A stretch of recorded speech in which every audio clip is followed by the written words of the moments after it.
सुधांशु जी, आपका स्वागत है। देखिए, आज खड़गे साहब को चेयरपर्सन या अध्यक्ष बना दिया गया है गठबंधन का, एक दलित नेता और एक पिछड़े वर्ग के नेता को। अभी नीतीश जी के नाम पर बात चल रही है, वो कह रहे हैं लालू जी बन जाएं तो बेहतर है, उनको संयोजक बनाने की बात हो रही है। तो उन्होंने चलिए 2 पोस्ट तो क्रिएट कर ली अपनी।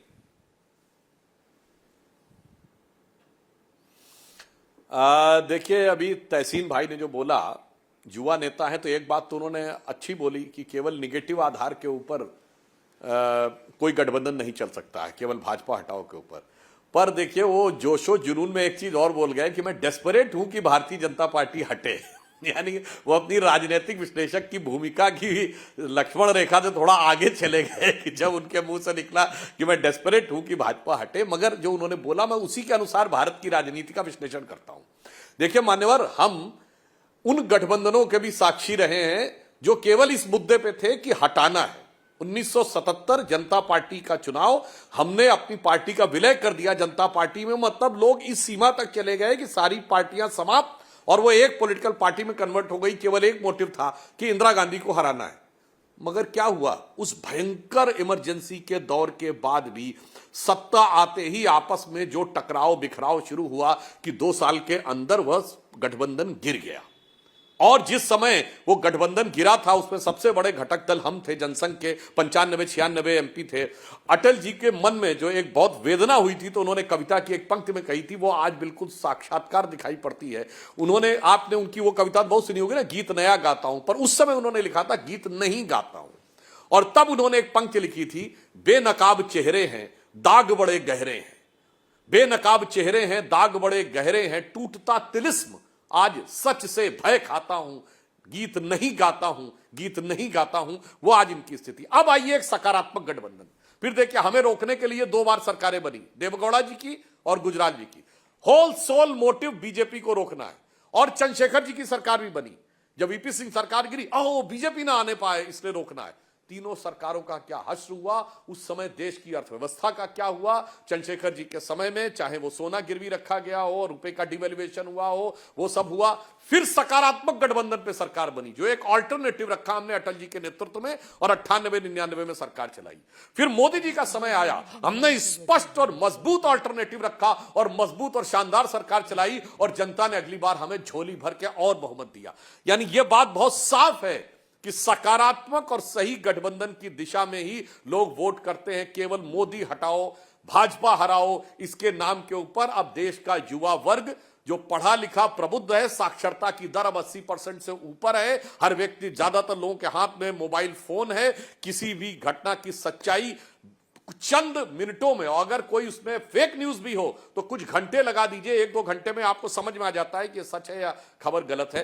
तो मुझे लगता है कि बिल्कुल साफ है कि एक तरफ मोदी जी के नेतृत्व में भरोसे का गठबंधन और दूसरी तरफ विपक्ष का भ्रम से भरा हुआ गठबंधन। एक जवाब दे रहे थे, तो ये भरोसे और भ्रम के बीच का चुनाव है। मैं सुधांशु जी को एक चीज क्लैरिफाई करना चाहता हूं कि जब मैं कहता हूं कि मैं डेस्परेटली चाहता हूं बीजेपी हारे, क्योंकि मूल तरह मैं बीजेपी के खिलाफ हूं, बट मैं इनकी इस बात से इत्तेफाक रखता हूं जो मैंने पहले कहा कि मैं I am not the target audience India alliance के लिए। मैं तो बीजेपी को खिलाफ ही वोट करूंगा, मैं इंडिया अलायंस को वोट करूंगा, कांग्रेस को वोट करूंगा। जो फेंस सिटर्स है, अगर आपको उनको इंडिया अलायंस की तरफ लाना है तो उनको हमें अपना एजेंडा देना होगा। इसलिए मैं पॉजिटिव राजनीति की बात कर रहा हूं। जो अपने बीजेपी के कोर वोटर्स या कांग्रेस के कोर वोटर्स है, वो तो अपने पार्टी को ही वोट करेंगे, आम आदमी पार्टी के कोर वोटर्स है। बाकी लोग जो बीच के लोग हैं, जो फेंस सिटर्स है, अगर उनको आपकी ओर आकर्षित करना है, सौरभ जी अगर मुझे आप 30 सेकंड दे दें, तो मान लीजिए 2 रेस्टोरेंट है सामने सामने, एक रेस्टोरेंट का नाम है बीजेपी, एक रेस्टोरेंट का नाम है इंडिया। बीजेपी के रेस्टोरेंट में आपको पता है आपका स्टार शेफ है नरेंद्र मोदी जी, फिर आपके सू शेफ है अमित शाह जी, निर्मला सीतारमन जी, गडकरी जी, जयशंकर जी, पीयूष गोयल जी, सुधांशु जी, राजनाथ जी। आपको उनके डिश पसंद आए या ना आए, आपको पता है आपको क्या मिलने वाला है। पर इंडिया अलायंस में हमें ये नहीं पता हमारा स्टार शेफ कौन है, हमें ये नहीं पता कि आगे के हमारी शेफ्स क्या है, हमें ये नहीं पता बूफे मिल रहा है, आला कार्ट मिल रहा है। अब भूख लगी है, लंच का समय है, सिर्फ ये कहना कि बीजेपी का रेस्टोरेंट खराब है, उससे आपके रेस्टोरेंट में लोग नहीं आएंगे।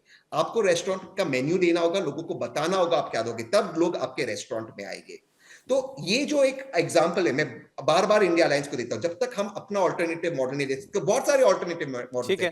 केजरीवाल जी का एजुकेशन और हेल्थ केयर मॉडल, ममता जी का गवर्नेंस का मॉडल, छत्तीसगढ़ का कांग्रेस का मॉडल, बहुत शीला जी का डेवलपमेंट का मॉडल, उसके अगेंस्ट है मोदी जी का मॉडल। जब तक हम अपना ऑल्टरनेटिव मॉडल नहीं देंगे, तमिलनाडु का ह्यूमन तो डेवलपमेंट मेन्यू कब बताएंगे लोगों को, शेफ कब रखेंगे? अभी केवल दुकान पर बोर्ड लगा है। सवाल था वही तहसीन जो जी, आपका मूल सवाल था कि क्या थोड़ी सी देर हो चुकी है। मैं मानता हूं थोड़ी देर हो चुकी है, but all is not less.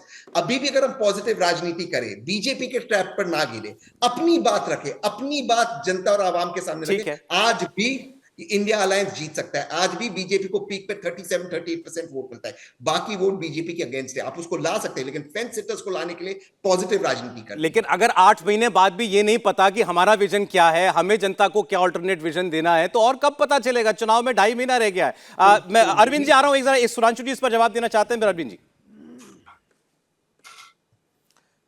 जो तहसीन जी ने जो सिमिली ड्रॉ की है, मैं इसमें एक दूसरा प्रतिमान देना चाहता हूं। हमारे हिसाब से चुनाव इसमें नहीं है। एक तरफ है भारतीय जनता पार्टी का मंदिर, मैं मंदिर का उदाहरण देना चाहता हूं, जिसकी अधिष्ठात्री देवी हैं भारत माता, जिसके मुख्य पुजारी हैं नरेंद्र मोदी जी, और हम सब उनके साथ खड़े हुए हैं। और दूसरी तरफ समझिए, मंदिर के दूसरी तरफ कुछ लोग खड़े हुए आपस में, वो कह रहे हैं हम तुलना में एक मठ बनाएंगे, और मठ बनाने के लिए बल्कि कुछ तो कहे होंगे मस्जिद बनाएंगे, कुछ कहेंगे कुछ और बनाएंगे। इसी को लेकर मतभेद हो रहा है और आपस में एक दूसरे की टांग खिंचाई हो रही है। जिसे एक कहावत होती हिंदी में, बहुते जोगी मठ उजाड़, उनकी स्थिति वैसी नजर आ रही है। और अभी इतने दिनों के बाद केवल 2 पदों पे बात हो पाई, जिसे हिंदी में कहावत होती है 9 दिन चले 2.5 कोस। तो उधर बहुते जोगी मठ उजाड़ है, इधर हमारा एक तरफ मोदी खड़े हैं, एक है जोगी धुआंधार है। तो दोनों में अंतर मैं मंदिर की तुलना से कहता हूं। ठीक है, आपने रेस्टोरेंट से किया तो आप अपने हिसाब से कर सकते हैं। अच्छा चलिए, बड़े दिनों से चर्चा थी, वो कहते थे नीतीश जी जो है वो चाहते हैं कि मुझे अगवा बनाया जाए इस गठबंधन का। तहसीन साहब, मैं जरा अरविंद जी को चर्चा में ला रहा हूं।